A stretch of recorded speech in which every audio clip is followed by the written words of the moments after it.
Comment fonctionne le régulateur de charge? C'est parti!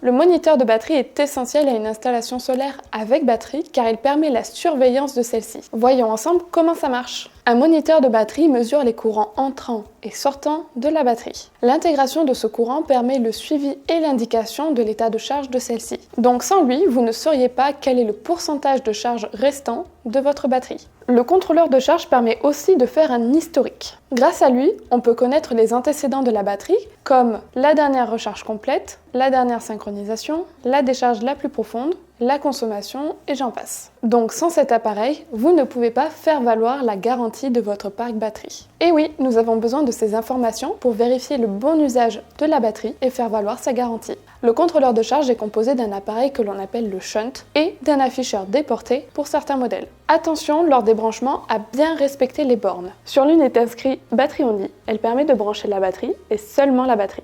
Sur l'autre borne est écrit Load and Charge. Elle permet de connecter le MPPT, le convertisseur et toute autre source de charge et de décharge. Chez Witron Energy, il existe différents modèles, avec ou sans Bluetooth, avec ou sans écran. On retrouve le BMW 700, le 702, le 712 et le Smart Shunt. Le BMW 700 est composé du shunt et de l'écran de contrôle, mais il ne possède pas la fonction Bluetooth. Le BMW 702 est identique au BMW 700, mais il possède en plus une sonde de température à brancher sur le parc batterie. Le BMW 712, comme les autres modèles, possède le shunt, l'afficheur et la sonde de température en option, et en plus il possède la fonction Bluetooth. Cette fonction Bluetooth est pratique pour surveiller l'état de charge de votre batterie depuis l'application Witron Connect sur votre smartphone. Cela permet aussi de faire le paramétrage de l'appareil plus facilement. Et enfin, le Smart Shunt, celui-ci n'est pas équipé d'un écran de contrôle, il possède seulement la fonction Bluetooth. Donc vous ne pouvez visualiser l'état de charge de votre batterie que depuis votre smartphone.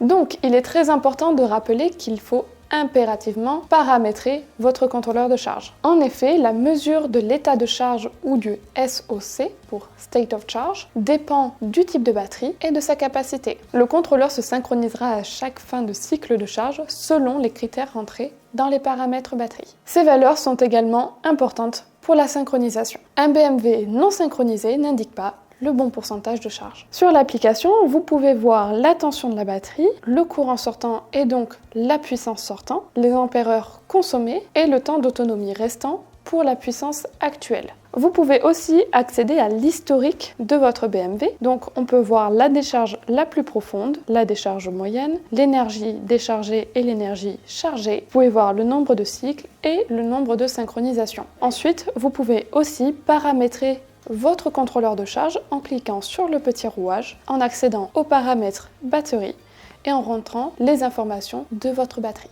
Voilà, c'est fini pour aujourd'hui. J'espère que cette vidéo vous a plu. N'oubliez pas de vous abonner, de mettre un j'aime et de mettre vos questions dans les commentaires. On y répondra. Et sur ce, bye bye!